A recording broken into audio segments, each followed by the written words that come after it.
है।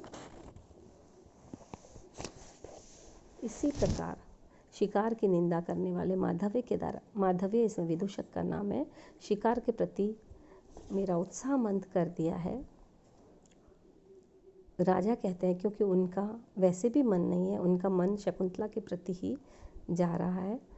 तथा सेनापति विदूषक से कहते हैं क्योंकि उनका भी मन नहीं है शिकार पर जाने के लिए, तो सेनापति विदूषक के कहते हैं मित्र तुम अपने आग्रह पर दृढ़ रहो, मैं तब तक स्वामी की चित्तवृत्ति का अनुसरण करूँगा।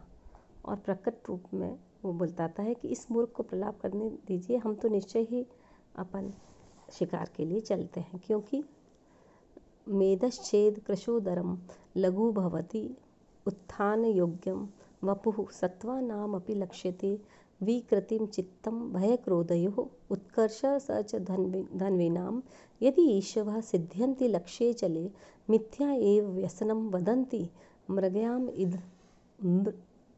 मृगयां दृक्विनोदः कुतः। कि मृगया जैसा विनोद कहाँ, अर्थात आखेट को व्यर्थ में ही बुरी लत कहते हैं, ऐसा मनोरंजन अन्यत्र कहीं नहीं है।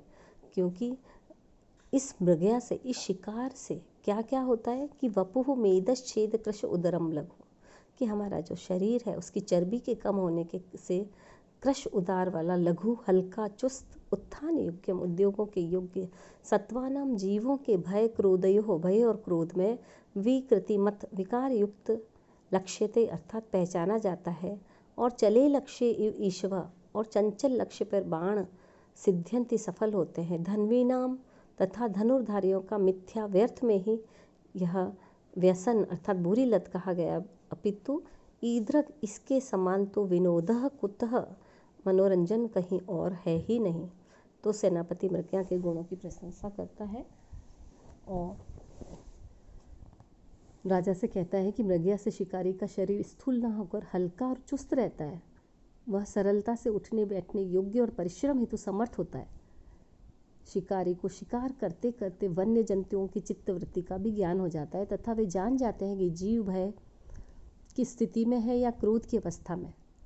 तथा सबसे अधिक लाभप्रद बात तो यह होती है कि शिकारी के बाण दौड़ते हुए और उछलते कूदते हुए भी लक्ष्य पर सफल हो जाते हैं। तो इस प्रकार इसमें इतने सारे गुण होते हुए भी मनु आदि ऋषियों ने शिकारी की निंदा की है, यह अनुचित है। वास्तविकता तो यह है कि जैसा मनोरंजन शिकार में है वैसा अन्यत्र कहीं नहीं है।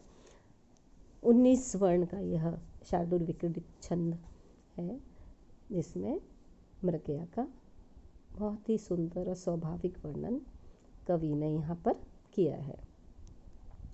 इसी प्रकार अन्य एक और वर्णन है जिसमें राजा अपने सेनापति के कहते हैं कि आश्रम बिल्कुल निकट ही है, इसलिए हम आश्रम के समीप रुके हुए हैं, इसलिए हम आज शिकार करने के लिए नहीं जा सकते, क्योंकि आज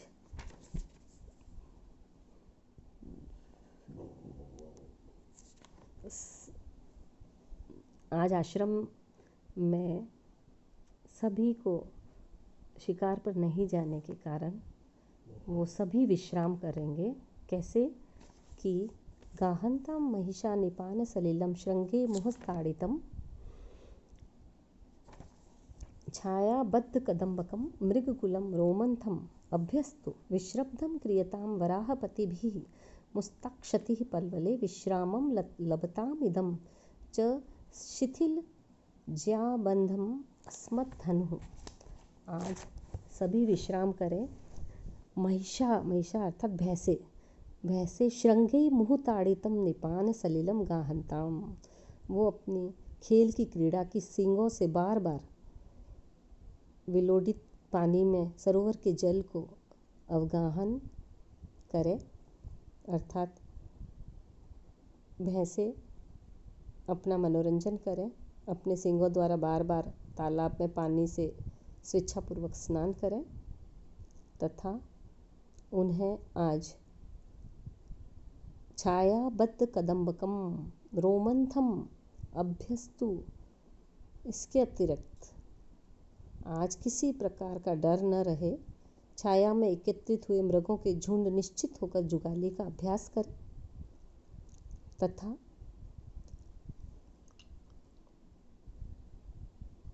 वराहपतिभिः विश्रब्धं पल्वले मुस्ताक्षतिः क्रियताम्। और जो वराहपति है, जो बड़े बड़े सूअर हैं, वो भी छोटे छोटे तालाबों में नागर मोथा निकाले तथा शिथिल ज्या बंधनम इदम अस्मत् धनुः च विश्रामम लभताम। और शिथिल प्रत्यंचा वाला मेरा यह धनुष भी आज विश्राम करे, अर्थात अब मैं शिकार के लिए नहीं जाऊंगा। शार्दूल विकृत छंद में बहुत ही सुंदर यह रचना है, जिसमें राजा शिकार नहीं जाने के भी कारण उपस्थित करता है। इस पद में मृग, महिष, वराह इन पशुओं के स्वभाव का वर्णन किया गया है, अतः स्वभावोक्ति अलंकार भी है। तत्पश्चात राजा बहुत ही सुंदर श्लोक तपोवन के लोगों के लिए बताते हैं। वो कहते हैं, शम प्रधानेषु तपोधनेषु गूढ़ं हि दाहात्मकं तेजः स्पर्शान अनुकूल इव सूर्यकांता तद अन्य तेजः अभिभवाद वदंती।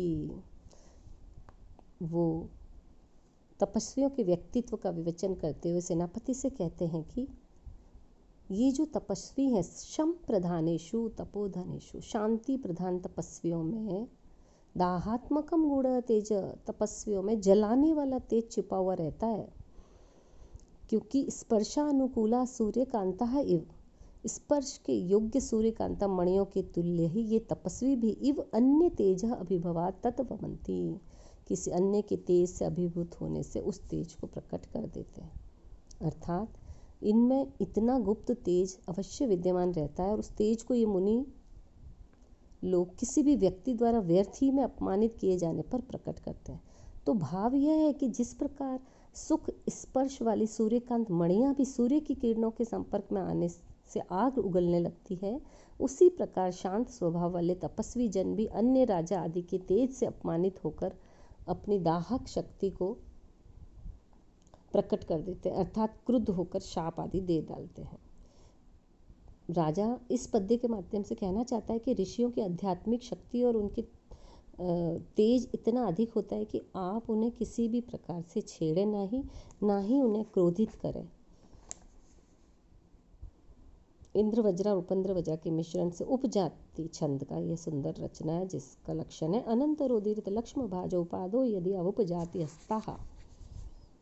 और इस प्रकार वो राजा वहीं शिकार के लिए नहीं जाते हैं,